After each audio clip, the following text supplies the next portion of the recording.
soap last night. But again, when you have those moments, those meltdowns of like, and I mean my arm was hurting by the time it hurt my arm to get this soap into the soap mold last night.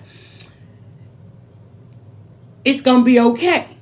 It's still gonna serve. Look at that. I can't even believe that. I'm shocked. I am shocked. And one, I'm shocked that it's blue because it was not blue last night. It was giving me gray. I was like, oh Lord, this soap gonna go purple. But again, I got to think about it. It's got to go through the process. It's got to heat up. I knew the heat was gonna bring out the color in this, and this is the color. But as you can see, I didn't get the top that I wanted. But honey, when I tell y'all, look at that.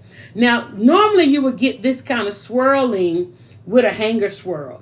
And I have a hanger swirl, but I don't use it. And y'all know we love to get a little terrain. And I'm just going to clip these little end pieces off because, again, I knew I was going to have a little bit of cleanup of this soap. See that? Taking that off.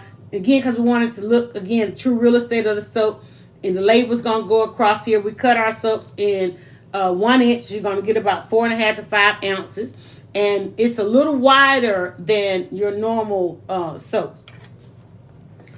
Let's see here. Let's see what we get. Oh, y'all. I'm amazed.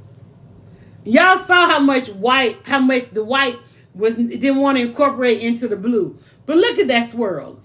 Look at that swirl. And then again, just to remind you that no matter what the whole loaf is doing, this is the true real estate of the soap, down to the 1 inch. Down to that 1 inch of your cut. It may look a mess in the mold. And sometimes you'll have air pockets. We weren't that stiff that we ended up air pockets. We have gotten air pockets before. But again, like I said, I got to get back into the groove of working with these. So look at that. Isn't that gorgeous? Now, y'all know, if you were here with me last night, I'm like, that, y'all, I was fighting. I couldn't even like use a chopstick on this. I had to use the spatula to bring some of that blue to the top and to swirl that in there. Thank you, Stephanie Ellis, for the follow. All right, y'all, I'm going to cut this. I'm going to go ahead and get this